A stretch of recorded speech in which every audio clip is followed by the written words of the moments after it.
반갑습니다. 저는 이제 숭실대학교 한국기독교문화연구원에서 이제 부원장으로 지금 수고를 하고 있습니다. 해서 기독교 관련된 업무들 또 연구를 계속 하고 있습니다. 그러다 보니까 여러 가지 생각이 많이 드는데 그 중에 이제 그냥 들어가는 말로 이제 그런 얘기를 한번 드리고 싶습니다. 혹시 그 기독교인인지 아닌지 구분할 수 있는 방법 중에 하나, 학교라든지 이런 데서 어떤 때 볼 수 있을까요? 문을 열고 들어오면 앉아서 먼저 기도를 한다. 그렇죠? 무슨 일을 하기 전에 먼저 기도를 한다. 근데 그 UCLA에 있는 옥성득 교수라는 분이 이제 그 부분에 대해서 한번 설명을 하는데 뭐라고 얘기를 하냐면, 우리가 가서 처음 가는 곳이라든지 수업이 시작될 때라든지 이럴 때 기도하는 것의 출발은 성경에 대한 그 잘못된 번역에서부터 시작이 됐다, 이렇게 얘기를 해요. 이제 본래 이제 샬롬 정도인데, 평안을 빌라라는 말 속에서 빌라에 그 우리에 꽂혀서 평안을 먼저 구하는 것이 아니라 기도하는 것, 비는 것부터 돼서 우리가 이제 알게 모르게 하는 그 특히 기독교인으로서 나가서 할 때 이제 그런 모습들이 잘 드러난다, 이제 그렇게 얘기를 합니다. 그래서 굳이 그 꼭 앉아서 들어가자마자 꼭 기도하고 뭐 이런 모습을 안 해도 되지 않을까, 그런 얘기를 합니다. 그러니까 우선은 중요한 게 환대하는, 서로를 대접하고 서로를 환영하는 모습이 더 우선이 아닐까, 그런 생각을 해봅니다. 저는 이제 그 HK 교수다 보니까 주로 강의보다는 이제 연구 중심입니다. 그래서 그 방학이 좀 없어요. 저희 같은 경우 방학도 없고, 여기 보니까 의료원도 마찬가지 아니겠습니까? 매일 쉼이 없는 일인 것 같습니다. 그러다 보니까 이제 그 이런 기회가 좀 없어요. 그리고 특히 코로나 기간 동안은 우리는 비대면이 일상화되어 있는 그런 속에서 살아가고 있습니다.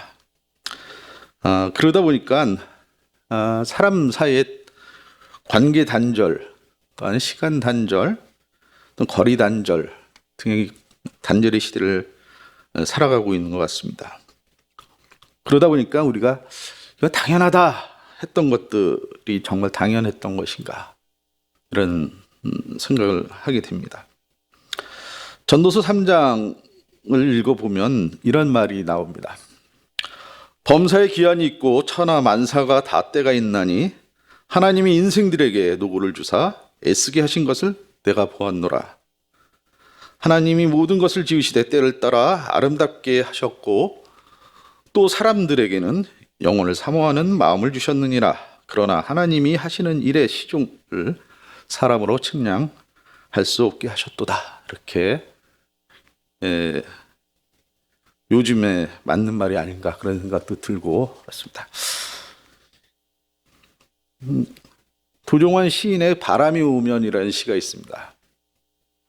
이거는 뭐 이제 가곡으로도 많이 해서 불려지기도 하는 노래가 된 시인데요. 이렇게 되어 있습니다. 바람이 오면, 도종환. 바람이 오면 오는 대로 두었다가 가게 하세요. 그리움이 오면 오는 대로 두었다가 가게 하세요. 아픔도 오겠지요. 머물다 살겠지요. 살다가 가겠지요. 세월도 그렇게 왔다가 갈 거예요. 가도록 그냥 두세요. 라는 시입니다. 정치적인 걸 떠나서 그냥 시인 도종환의 모습으로 본다면 꽤나 괜찮은 시인 것 같습니다. 우리들은 우리 자신에게 부여된 짐에 대해서 생각하게 됩니다. 여러분은 어떤 짐을 지고 계십니까? 내가 짊어지고 사는 짐, 그것이 혹시 과거로부터 오는 것은 아닌지요? 아니면 미래에 대한 걱정에서 오는 것은 아닌가요? 아니면 관계 속에서 빚어진 갈등과 피곤함 때문에 오는 것은 아닌지요? 시간이 흐르고 일정한 자리에 오르면 당연히 져야 하는 짐들이 있습니다. 저 같은 경우도 이제 시간 강사 생활부터 시작을 했기 때문에 시간 강사 때는 강의만 맡으면서 잘 하면 될 것 같았어요. 그다음에 겸임 교수가 되니까 또 조금 일이 있다가 이제 전임 교수가 되니까 또 그리고 보직을 좀 맡다 보니까 그게 하나하나 짐으로 오지만 그걸 또 우리 또 책임이라고 얘기를 합니다. 이런 짐은 어느 정도 예상하고 있어서 힘들고 어렵지만 당연히 짊어지고 가야 한다고 생각하고 견딜 수 있습니다.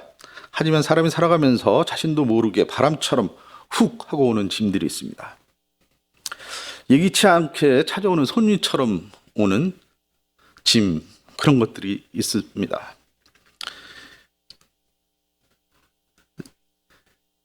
코로나 기간 동안에 이제 친형이 환갑을 좀 지나고서 하늘나라로 들어왔습니다. 물론 지병은 있었죠. 예, 췌장암이었기 때문에 또 이렇게 알고 나서 훅 하고 가는 것 같은 삶을 봤습니다. 상을 치르고 나니까 가족관계에서 좀 예기치 못한 일들이 생겨나게 됐습니다. 아버님이 돌아가신 후 가족을 대표했던 형님의 부재가 커다란 짐으로 다가왔습니다. 혈연 단신으로 인민군으로 내려오셔서 포로 출신으로 살았던 아버님, 또 어머니 고향에서는 포천 일동인데요. 그 마을에서 38선이 그어져서 북쪽에서 살다 내려왔습니다. 어머니. 그러다 보니까 가족이라고 되게 이남이녀인데 뿐이 없어요. 근데 형의 부재가 형이 돌아가시니까 그 찾아오는 부담이라는 게 굉장히 컸습니다. 또 형님네도 이녀만 있고 저도 딸 하나만 있습니다. 그래서 오씨 가족에서는 남자라고 이제 저 하나뿐이 없는 그런 경우가 됐습니다. 그러다 보니까 이 부재, 형님의 부재라는 것이 나에게는 굉장히 큰 짐으로 다가옵니다. 이런 내게 그 아버지와 형님을 보고 싶을 때 예시 하나를 보면서 위안을 받기도 했습니다. 조선의 최고 문장가 가운데 한 사람이었던 연암 박지원은 50살에 형을 잃고 이런 시를 남깁니다. 연암 선형이라는 시인데요. 보게 되면 연암이 먼저 간 형님을 기억한다. 뭐 이제 이런 뜻인 것 같아요. 이렇게 되어 있습니다.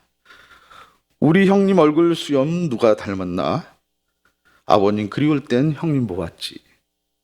이제 형님 생각나면 어디서 볼까? 의관 갖춘 내 모습 냇물에 비춰보네. 라는 시입니다. 아마도 그 50살이 돼서 형을 보내고 나서에 가졌던 감정, 뭐 저도 그렇게 똑같이 가졌던 건 아닌가 그런 생각을 해봅니다.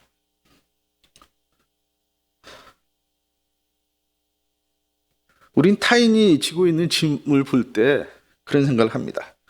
저거 쉬운데? 아니면 너무너무 힘든데? 그러면서 우리는 타인이 짊어지고 있는 그 삶의 무게에 쉽게 조언하거나 평가하기도 합니다. 과연 우리가 짊어지고 있는 짐이라는 게 어떤 것이 있을까요? 네, 저는 그 숭실대 철학과를 나왔습니다. 그래서 85년도에 학교를 들어갔는데 가면 이제 이 친구가 교회 다니는 친구인지 아닌 친구인지 확실히 알 수 있는 방법이 있어요. 뭐가였을까요? 월요일 날 보면 압니다. 월요일 날 강의 시간에 보면 계속 졸고 있거나 책상에 책상하고 친한 친구들을 보면 이 친구는 이제 교회에서 활동하고 있구나, 뭐 교회 생활을 열심히 하나 보다 이런 생각을 갖게 됐습니다. 우리가 짊어지는 삶, 특히 우리가 크리스찬이라든지 어떤 의무감을 갖고 산다 할 때 그 짐에 대한 고민들이 참 큰 것 같습니다.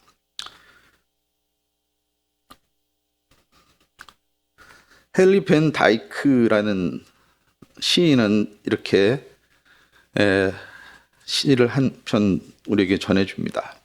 하늘에 온통 햇빛만 가득하다면이라는 시입니다. 하늘에 온통 햇빛만 가득하다면 우리 얼굴은 시원한 빗줄기를 한 번 더 느끼길 원할 겁니다. 세상에 늘 음악 소리만 들린다면 우리 마음은 끝없이 이어지는 노래 사이사이 달콤한 침묵이 흐르기를 갈망할 것입니다. 삶이 언제나 즐겁기만 한다면 우리 영혼은 차라리 슬픔의 고요한 품속 허탈한 웃음에서 휴식을 찾을 것입니다. 오늘 우리가 읽은 이야기 속에 보게 되면 예수께서는 이렇게 말씀하십니다. 수고하고 무거운 짐진 자들아 다 내게로 오라. 내가 너희를 쉬게 하리라 라고 하십니다. 수고라는 말 자체는 보게 되면 우리 한자로 보면 받을 수의 괴로울 고자를 씁니다. 그래서 일하느냐 힘을 들이고 애씀 또는 그런 어려움이라는 얘기를 하게 됩니다. 성서 속에서 수고는 창세기에서부터 나오는 것 같습니다. 선악을 금지한 나무의 열매를 먹으면서 하와에게 던져진 것이 먼저 수고와 고통이라는 것이 동반되는 것을 볼 수 있겠습니다. 또한 전도서를 보면 사람이 해 아래서 행하는 모든 수고와 마음에 애쓰는 것이 무슨 소득이 있으랴 일평생에 근심하며 수고하는 것이 슬픔뿐이라 그의 마음이 밤에도 쉬지 못하나니 이것도 헛되도다라고 하고 있습니다. 전도서에서는 이 수고의 고통뿐만 얘기하는 것이 아니라 그 수고의 기쁨에 대해서도 얘기하고 있습니다. 하나님께서 그에게 주신 바 그 일평생에 먹고 마시는 해 아래서 하는 모든 수고 중에 낙을 보는 것이 선하고 아름다움을 내가 보았나니 그것이 그의 몫이다. 이렇게 얘기를 하고 있습니다. 그래서 인생의 수고가 단지 고통이 아니라 기쁨을 누릴 수 있는 하나님의 선물이라고 이야기하고 있습니다. 삶의 무게를 지치고 선을 행하다 마음을 다친 사람들에게 예수께서는 다 내게로 오라 내가 너희를 쉬게 하겠다 이렇게 말씀하십니다. 우리는 너무 많은 전통과 규율에 집착하고 그것을 엄수하려고 합니다. 그러다 보니까 내가 헌신하고 나의 자랑 그리고 내게 가장 소중했던 것이 짐이 될 때가 있습니다. 또한 이런 것들 때문에 우리는 죄책감에 빠지기도 합니다. 특히 신앙생활을 하는 경우에는 특히 그럴 경우들이 많이 있습니다. 열심히 신앙생활을 한다는 것 또는 열심히 내가 나의 일을 한다는 것이 언제부터 나에게 짐으로 다가온다면 지금 행하던 일을 우선 멈춤할 수 있어야 할 것 같습니다. 그럴 때 예수께서 어깨를 내어주시고 머리를 맞대고 풀어주실 수 있을 거라고 생각합니다. 예수께서 지금 자신에게 와서 이런 수고로부터 휴식을 발견하라고 초청하고 있습니다. 코로나19라는 어둡고 긴 터널을 어느 정도 지났다고 여겼는데 다시 버거운 수고가 우리를 엄습합니다. 이 더운 8월 잔인하게 우리 곁에 있습니다. 이 어렵고 지치는 시기에도 하나님께서 도우시고 함께 하셔서 여러분의 노력과 수고가 고통이 아니라 기쁨으로 보상받으시기를 기도합니다. 아멘.